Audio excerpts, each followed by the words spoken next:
오늘 말씀은 사도행전 21장 7절부터 16절까지 말씀입니다. 봉독해 드리겠습니다. 내용 잘 헤아려 주십시오. 두로를 떠나 항해를 다 마치고 돌레마이에 이르러 형제들에게 안부를 묻고 그들과 함께 하루를 있다가 이튿날 떠나 가이사랴에 이르러 7 집사 중 하나인 전도자 빌립의 집에 들어가서 머무느니라. 그에게 딸 넷이 있으니 처녀로 예언하는 자라.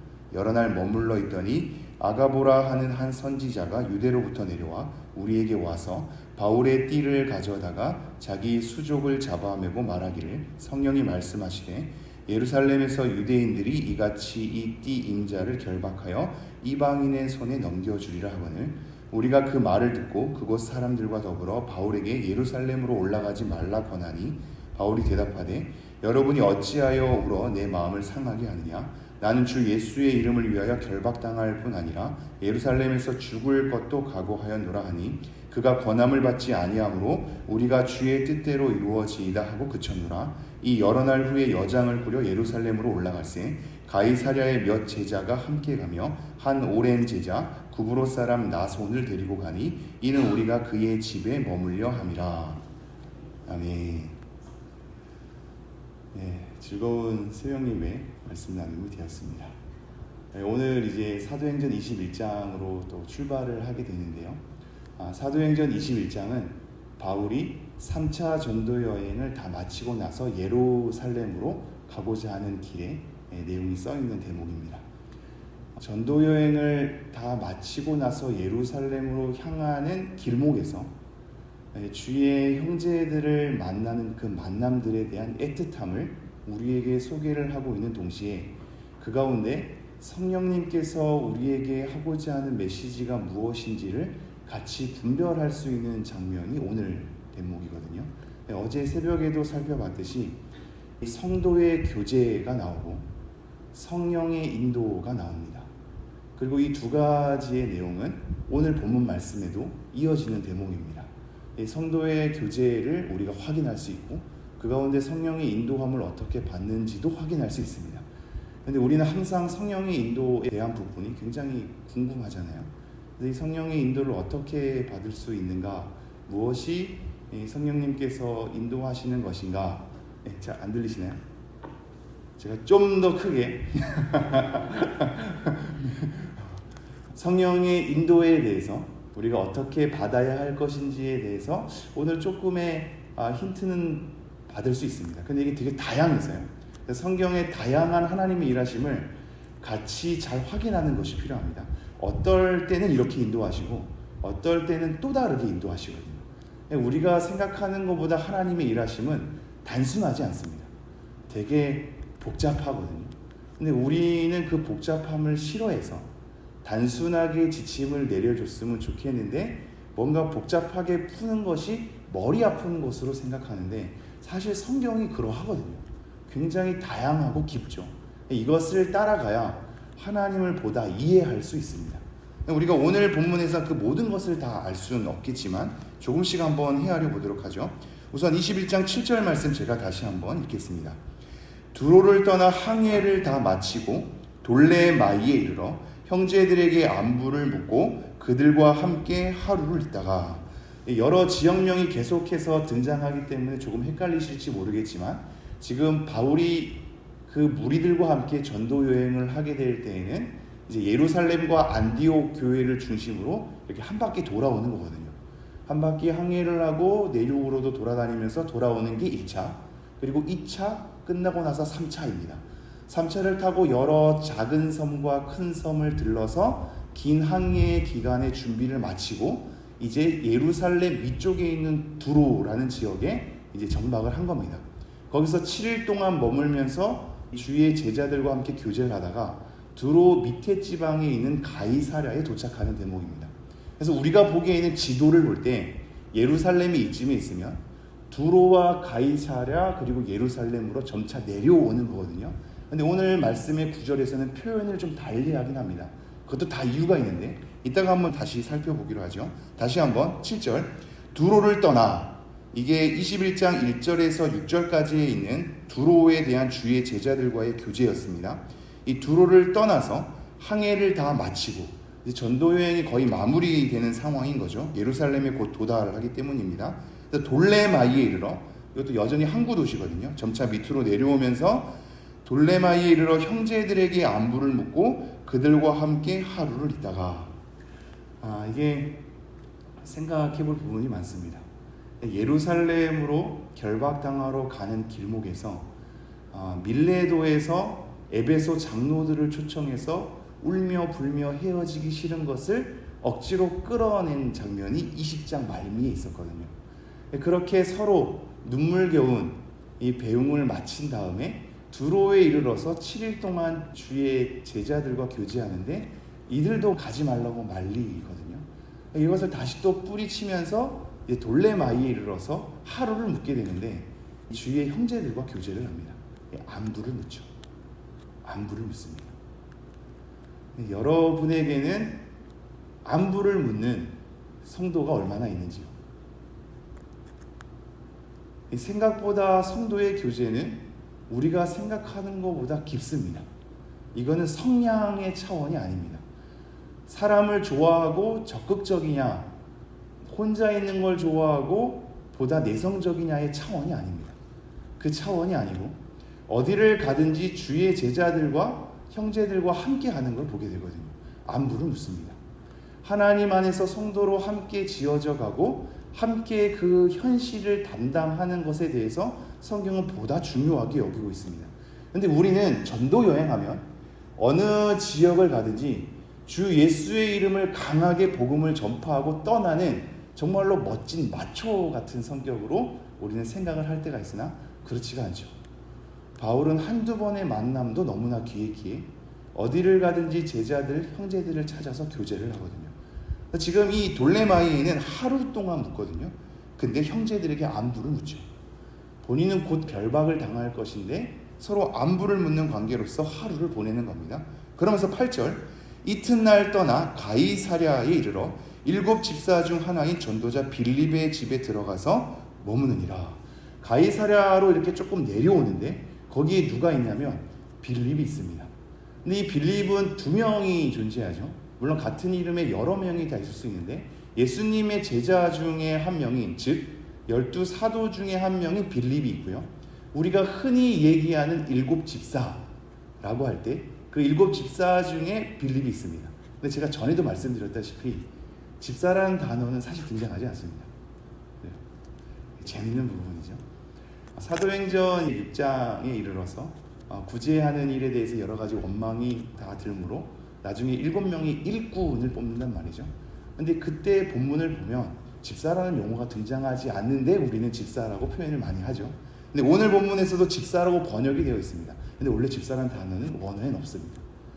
우리가 생각하는 집사의 개념이 사실상 아니란 말이죠. 그래서 성경은 전도자라는 표현을 다시 한번 보충적으로 얘기하고 있죠. 전도자 빌립이라고 얘기를 하고 있단 말이죠. 근데 이 전도자 빌립을 한번 생각해 주십시오. 12 사도의 빌립이 아닌 7명의 일꾼을 뽑은 전도자 빌립이었습니다. 근데 그가 바울과의 관계가 어떠했을까요? 잘 생각해 보시면 스데반이 7장에서 죽죠. 그게 스데반이 죽는 발 앞에 사울이 있었습니다. 바울이라고 하는 사울이 있었죠. 그리고 8장부터 교회의 박해가 점차 거세짐으로 흩어진단 말이죠. 흩어진 가운데 7명의 일꾼 중에 빌립이라는 사람이 등장하게 되죠. 그러므로 다시 정리하면 바울이라고 하는 이 스데반인 자기의 가장 친한 친구 7명의 일꾼들 가운데 빌립이랑도 굉장히 친했을 이 함께했던 사람 중에 스데반을 죽인 사람, 교회의 박해를 본격적으로 몰고 온 사람으로서 어떻게 보면 원수지간의 한 맺힌 사이일 수 있단 말이죠.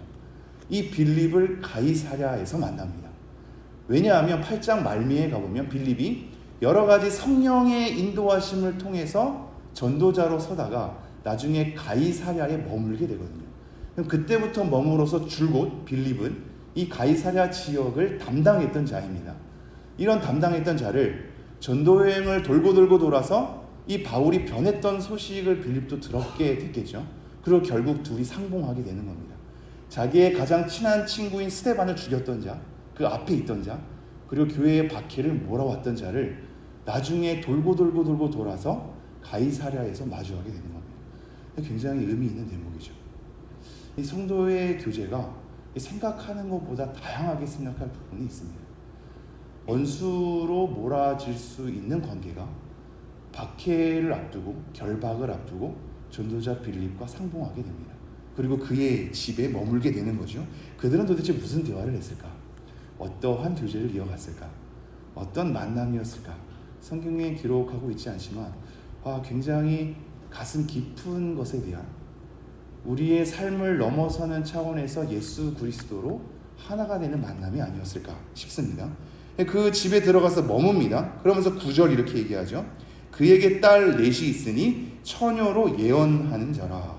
지금 이 사도행전에서는 이 처녀들에 대한 역할을 얘기를 하고 있지 않으나 초대교회 당시에서는 이 처녀 4명을 굉장히 잘 알았거든요. 굉장히 유명했던 자들입니다. 그래서 초대교회 교회 역사가들 가운데서는 여러 역사가들이 이 4명의 처녀들의 언급을 안 한 사람이 없습니다.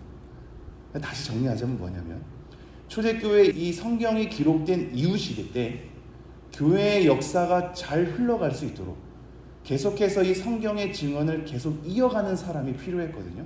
지금 사도행전을 기록한 이 누가도 바울과 함께한 전도자였지만 12제자 중에 한 명은 아니었거든요.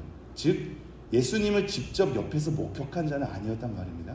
그러므로 이 성경을 기록할 때에는 예수님을 직접 목격한 사람들과 그 이후에 담당했던 사람들의 소중한 증언들을 하나하나 모아야 됐을 겁니다. 이러한 증언들이 모아서 성경을 기록하는데 보다 성령님과 함께 기록하게 될 때 세밀한 작업에 도움을 주는 존재가 되었겠죠. 그 존재들 중에 하나가 이 딸 넷입니다. 초대교회의 역사적인 증언을 담당했던 자들, 우리 주 예수 그리스도의 가르침이 훼손되지 않도록 중간다리 역할을 계속해서 증언했던 자들이 이 딸 넷이란 말이죠. 이 4명이 계속해서 본인의 일들을 잘 담당했던 자들입니다. 초대교회 역사가들 중에는 다 알던 자들이죠. 이들과도 함께 묵습니다. 이들과도 무슨 대화를 했을까? 사실 예언하는 것에 대한 표현은 2가지거든요. 우리가 생각하기에 예언은 미래를 예고하는 자라고 생각을 많이 하나? 그것은 사실 극히 드뭅니다. 특히나 신약의 이 선지자들 가운데서는 극히 드물고 신약의 선지자들은 구약의 내용의 말씀을 가지고 대변하는 자들이었습니다. 그래서 지금 이 딸 넷은 새로 앞으로 일어날 일을 예고하는 선지자라기보다 구약의 성경 말씀을 다시 풀이해서 예수 그리스도를 계속 증언하는 자들로 보는 것이 더 일반적입니다. 그렇게 증언하는 자들이거든요. 근데 10절엔 또 다른 구약의 선지자처럼 미래에 일어날 일도 예고하는 자인 한 명이 드러나게 됩니다. 그게 10절인데 제가 읽겠습니다. 여러 날 머물러 있더니 아가보라 하는 한 선지자가 유대로부터 내려와. 아가보라 하는 선지자, 마치 구약의 선지자 활동처럼 담당했던 아가보라 하는 사람이 다시 한번 유대로부터 내려오게 됩니다. 이 표현이 재미죠. 두로에서부터 돌레마이, 가이사랴, 유대 이렇게 점차 내려오거든요. 근데 유대에서 올라가는 건데 유대에서 내려와라는 표현을 씁니다. 이게 왜냐하면 이들의 신앙 자체는 예루살렘의 중심이 되어 있기 때문에 예루살렘이 가장 높은 곳으로 심정적으로 생각하는 겁니다. 그래서 원래는 지도상으로 올라가는 건데 유대에서 내려와 이런 표현을 쓰는 거죠.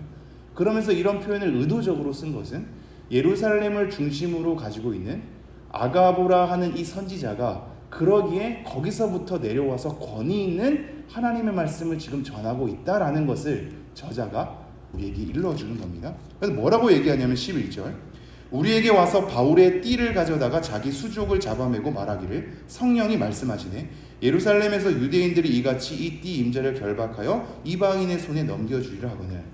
마치 구약의 선지자처럼 이 구약의 선지자는 보다 삶이 같이 동반되거든요. 오늘날 저희와 같은 설교자는 흉내낼 수 없는 역할입니다. 지금 저는 말씀을 풀이하고 설명할 정도잖아요. 제 삶을 보여주지 못하거든요. 어떻게 보면 제 삶을 보여주지 못하고 말씀을 전하니까 오늘날 성도님들이 이 설교자의 설교가 그렇게 와닿지 않을 수도 있을 겁니다. 근데 이때 구약의 선지자나 아가보 같은 선지자는 차원이 다르거든요. 삶이랑 메시지랑 같이 전달하는 자입니다. 근데 구약의 선지자들 이사야 같은 경우에 메시지 전하기 위해서 자기가 벌거벗으면서 다니거든요. 굉장히 의미가 있죠. 자기의 삶을 동반해서 메시지를 전하기 때문에 삶 자체가 메시지였던 사람들이 바로 선지자였거든요. 근데 이 아가보가 지금 그러고 있습니다. 아가보가 어떻게 하냐면 바울의 띠를 이렇게 가져옵니다. 가져와가지고 자기의 손과 발을 다 잡아냅니다. 그러면서 얘기하기를 성령님께서 이렇게 말씀하셨다. 너가 나중에 예루살렘에 가면 유대인들이 이같이 너를 결박할 것이다. 그리고 이방인의 손에 넘겨줄 것이다. 몸으로써 친히 보여주면서 메시지를 전한 거죠. 이것을 보고 사람들이 어떻게 반응했냐면 12절 우리가 그 말을 듣고, 이 표현이 엄청 중요합니다. 두로에서는 21장 1절에서 6절까지 두로 사람들도 바울이 예루살렘에 가는 것을 만류했거든요. 왜냐하면 성령님이 어떤 메시지를 줬기 때문입니다. 성령님이 메시지를 줘서 바울을 만류했으나 바울이 떠나오죠. 그래도 예루살렘 가기로 한 겁니다. 근데 지금 아가보라는 선지자도 등장하면서 뭐라고 하냐면 결박당할 것이다 이렇게 얘기하죠. 그러니까 사람들이 동요하기 시작합니다. 그때 우리가 라는 단어는 지금 이 성경을 기록하고 있는 누가조차도 바울이 예루살렘 가는 것을 만류했다라는 것입니다. 우리가 그 말을 듣고 그곳 사람들과 더불어, 그렇죠? 이 가이사랴 사람들과 더불어서 바울에게 예루살렘으로 올라가지 말라 권하니 이렇게 되어 있습니다. 여러분 이 부분이 어제도 우리가 고민한 부분인데요. 성령님이 어떠한 메시지를 주셨죠. 근데 사람들이 그것 때문에 만류를 하기 시작합니다. 예루살렘으로 가지 마라. 두로에서도 그러고 가이사랴에서도 이 정도면, 그리고 본인들과 복음 전도했던 누가마저도 그 무리들도 바울더러 가지 말라고 하면 가지 않는 것이 성령님의 뜻 아니겠습니까? 그렇죠. 근데 바울이 어떻게 하죠? 가죠. 13절 바울이 대답하되 여러분 어찌하여 울어 내 마음을 상하게 하느냐? 나는 주 예수의 이름을 위하여 결박당할 뿐 아니라 예루살렘에서 죽을 것도 각오하였노라 하니. 이 말씀은 이해가 필요합니다. 어제도 살펴봤듯이 성령님이 가지 말라고 얘기했는데 지금 바울은 가는 것인가? 자기와 함께 했던 제자들, 자기와 함께 전도를 담당했던 자들마저도 정말로 신뢰하는 관계 속에서 이 조언을 하고 있는데 바울은 독불 장군처럼 성령님의 어떠한 메시지를 거부하고 자기 길 가려고 하는 사람인 것인가로 오해할 수 있지만 자세히 성경을 보면 성령님께서 말하는 건 가지 말라는 것이 아니라 가면 결박당한다는 것입니다. 가면 위험이 도사리고 있고 너의 삶에 어려움이 있을 것이며 결박을 당할 수 있을 것이다. 그리고 처절하게 유대인에게 붙잡힌 바 되어서 이방인의 손에 팔아 넘길 것이다 라고 성령님은 지금 예고를 하고 있는 거거든요. 가지 말라는 것이 아니란 말입니다. 근데 제자들은 이 성령의 메시지를 듣고 가지 말라는 것으로 적용을 하죠. 그러니 바울은 지금 주의 제자들과 형제들이 얘기하는 가지 말라는 메시지를 어긴 것은 성령님의 메시지를 어긴 것이 아니란 말입니다. 이해가 되시죠?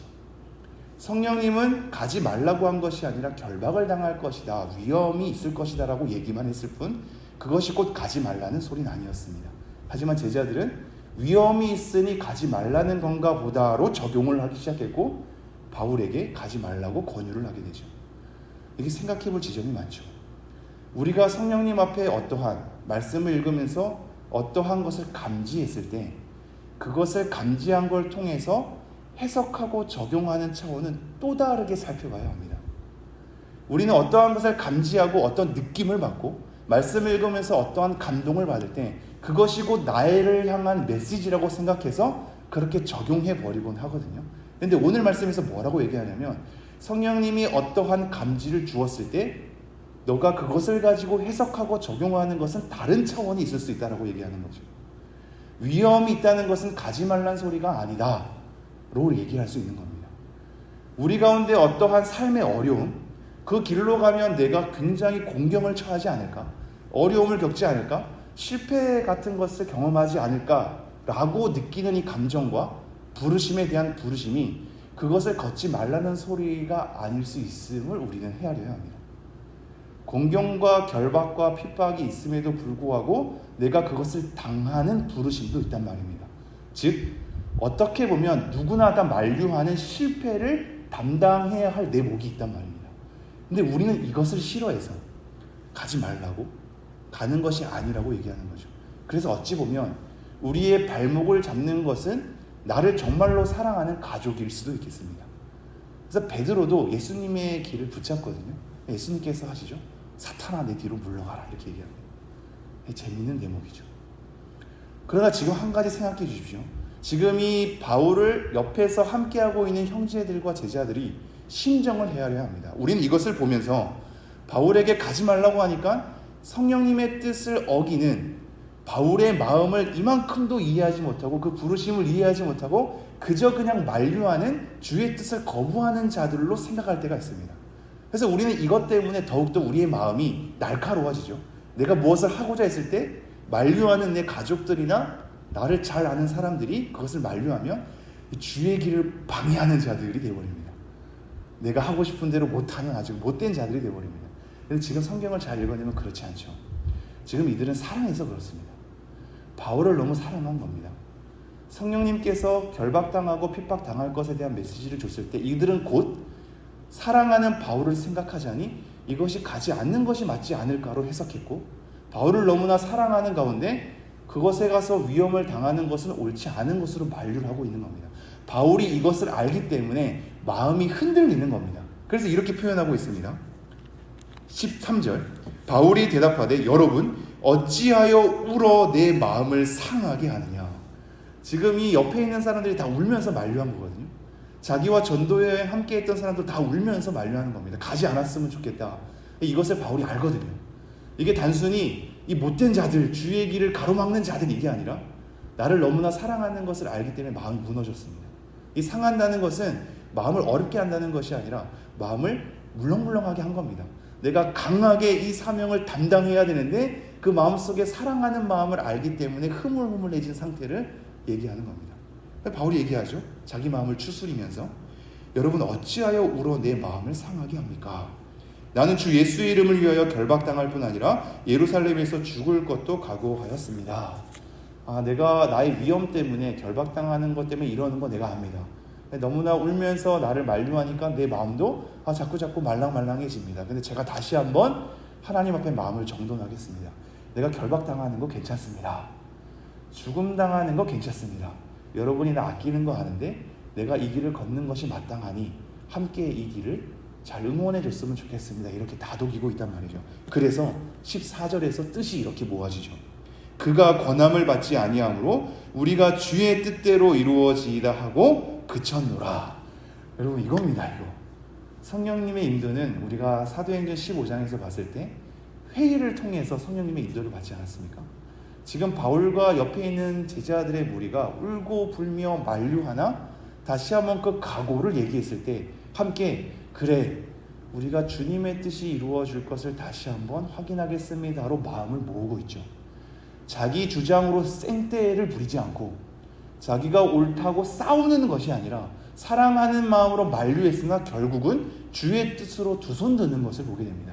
이들도 뭐가 뭔지 모르는 거거든요. 바울도 아직 잘 모르고 있습니다. 그러나 내가 죽을 걸 각오하고 그 길에 가는 거죠. 근데 예루살렘에서 죽지 않거든요. 전혀 자기의 삶들을 모르고 있습니다. 우리와 똑같습니다. 우리의 삶이 어떻게 펼쳐질지 모르는 가운데 우리가 서로 하나님의 부르심 가운데 위험이 도사리고 있음에서도 각오하고 그 가운데 서로 함께 마음을 모으는 상황 속에서 주의 뜻이 합당하게 이루어졌으면 좋겠습니다로 마음을 하나로 모으고 있습니다. 정리하겠습니다. 여러분 성령님의 인도란 생각보다 성도의 교제 가운데 도사리고 있죠. 독불 장군처럼 혼자 하나님 앞에 계시받는 것이 아니란 말입니다. 수많은 사람들이 성령의 인도함을 같이 받고 있고 같이 마음을 모으고 있습니다. 그 마음을 모을 때에는 애틋한 성도의 깊은 교제 가운데 함께 울면서 만류할 정도로 친밀한 관계였단 말이죠. 그러나 그들이 서로의 마음을 주장하기보다는 결국엔 주의 뜻이 이루어질 걸 원하면서 마음이 모여지고 있습니다. 이게 우리 교회 가운데의 성도의 교제가 되어야 합니다. 서로 마음을 모으고 하나님의 뜻을 찾으면서 주님의 뜻이 우리 교회 가운데 주님의 뜻이 나의 삶 가운데 이루어졌으면 좋겠습니다로 함께 찾으면서 울고 있습니다. 바로 그건데 이렇게 마음을 나눌 수 있는 관계가 우리 가운데 있었으면 좋겠습니다. 그리고 함께 주의 뜻을 찾아가는 성도의 교제가 되기를 간절히 소망합니다.